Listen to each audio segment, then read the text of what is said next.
രാത്രി കൂർക്കം വലിക്കുക, ഉറക്കത്തുനിന്ന് ശ്വാസം മുട്ടി ഞെട്ടി എണീക്കുക, രാവിലെ എണീക്കുമ്പോൾ തലവേദന, ഉറക്കക്ഷീണം, എന്തെങ്കിലും ചെറിയ ആക്ടിവിറ്റീസൊക്കെ ചെയ്യുമ്പോഴത്തേക്ക് ഉറങ്ങി വീഴുക, ഇങ്ങനത്തെ രോഗലക്ഷണങ്ങൾ നിങ്ങളുടെ ഫാമിലിയിൽ ആർക്കെങ്കിലും ഉണ്ടോ എങ്കിൽ ഇത് OSAയുടെ ലക്ഷണമാവാം. Hi, I am doctor Ajay Krishnan, consultant pulmonologist, Athreya hospital, Thrissur.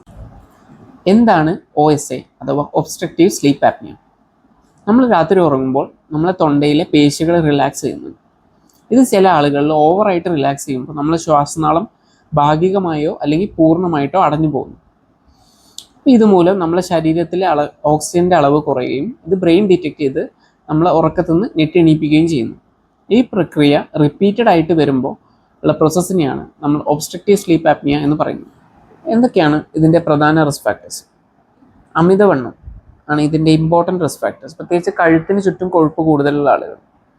പിന്നെ നമ്മളെ ശരീരഘടനയിലെ ചില മാറ്റങ്ങൾ, അതായത് താടിയലിൻ്റെ ഉള്ളിലോട്ട് തള്ളി നിൽക്കുന്ന ആളുകൾ, വലിയ ടോൺസിൽസ് അല്ലെങ്കിൽ അഡിനോയിഡ്, വലിയ നാവ് ഉള്ള ആളുകളിലൊക്കെ ഇത് കൂടുതലായിട്ട് വരാൻ ചാൻസ് ഉണ്ട്.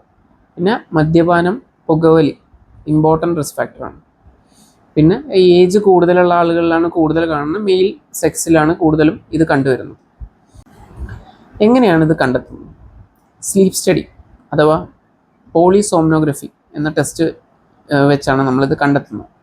ഉറങ്ങിക്കഴിയുമ്പോൾ നമ്മൾ കുറച്ച് ഇലക്ട്രോഡ്സ് കണക്ട് ചെയ്തിട്ട് രാവിലെ ആകുമ്പോഴത്തേക്ക് നമുക്ക് അതിൻ്റെ ഡാറ്റ കിട്ടും. അത് വെച്ചാണ് നമ്മളിത് അനലൈസ് ചെയ്യുന്നത്. എന്താണ് ഇതിൻ്റെ കോംപ്ലിക്കേഷൻസ്? ഇത് കണ്ടെത്തിയിട്ടില്ലെങ്കിൽ പ്രധാനമായിട്ട് ഹൃദ്രോഗം വരാനുള്ള ചാൻസ് കൂടുതലാണ്. പിന്നെ BP കൂടുതലാവാൻ ചാൻസ് കൂടുതലാണ്. ഓൾറെഡി ഷുഗർ ഉള്ള ആളാണെങ്കിൽ അത് അൺകൺട്രോൾഡ് ആവാൻ ചാൻസ് കൂടുതലാണ്. തീരെ നമ്മൾ ഇത് ട്രീറ്റ് ചെയ്യാതെ വെച്ചാൽ കുറച്ച് കഴിയുമ്പോഴത്തേക്ക് നമ്മൾ ശ്വാസകോശം ഫെയിലിയർ ആവാനും ഓക്സിജൻ യൂസ് ചെയ്യേണ്ട അവസ്ഥ വരെ എത്താനും സാധ്യതയുണ്ട്.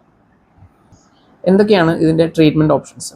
ഒന്ന്, ലൈഫ് സ്റ്റൈൽ മോഡിഫിക്കേഷൻ. നമ്മൾ വെയിറ്റ് കുറയ്ക്കുക എന്നുള്ളതാണ് ഏറ്റവും ഇമ്പോർട്ടൻ്റ് ആയിട്ട് ചെയ്യേണ്ട കാര്യം. പിന്നെ CPAP മെഷീൻ ഉണ്ട്, മാൻഡിബുലാർ അഡ്വാൻസ്മെൻറ്റ് ഡിവൈസസ്. അപ്പോൾ നമ്മൾ താടിയിൽ കുറച്ചും കൂടി പുറത്തോട്ട് തള്ളി നിൽക്കാൻ ഹെൽപ്പ് ചെയ്യുന്ന ഡിവൈസസ് ആണ്. പിന്നെ ചില ആളുകളിൽ ഈ ഒബ്സ്ട്രക്റ്റീവ് സ്ലീപ്പ് ആപ്നിയ കൂടുതലായിട്ട് വരുന്നത് മലർന്ന് കിടക്കുമ്പോഴാണ്. അപ്പോൾ നമ്മൾ ചരിഞ്ഞ് കിടക്കാൻ ഹെൽപ്പ് ചെയ്യുന്ന കുറച്ച് ടെക്നിക്സ് പറയാറുണ്ട്. കുറച്ച് ഡ്രഗ്സും അവൈലബിൾ ആണ്. പക്ഷേ ഏറ്റവും ഇമ്പോർട്ടൻ്റ് ആയിട്ടുള്ള കാര്യം എന്താണെന്ന് വെച്ചാൽ ഒബിസിറ്റി ആണ് ഇതിൻ്റെ റിസ്ക് ഫാക്ടർ എങ്കിൽ വെയിറ്റ് കുറയ്ക്കുക എന്നുള്ളത് തന്നെയാണ്. പിന്നെ ഒരു ഡോക്ടറെ കണ്ടിട്ട് ഈ സ്ലീപ്പ് സ്റ്റഡി വെച്ചിട്ട് ഓരോരുത്തർക്കും ഡിഫറെൻ്റ് ആയിട്ടുള്ള ട്രീറ്റ്മെൻറ്റ് ഓപ്ഷൻസ് ആയിരിക്കും നമ്മൾ സജസ്റ്റ് ചെയ്യുക. അപ്പോൾ ഇന്ന് തന്നെ ഇങ്ങനത്തെ രോഗലക്ഷണമുള്ള ആരെങ്കിലും ഉണ്ടെങ്കിൽ പെട്ടെന്ന് തന്നെ ഒരു സ്ലീപ്പ് സ്റ്റഡി ചെയ്യുക, ഡോക്ടറെ കാണിച്ച് പെട്ടെന്ന് തന്നെ ഇതിന് ചികിത്സ നേടുക.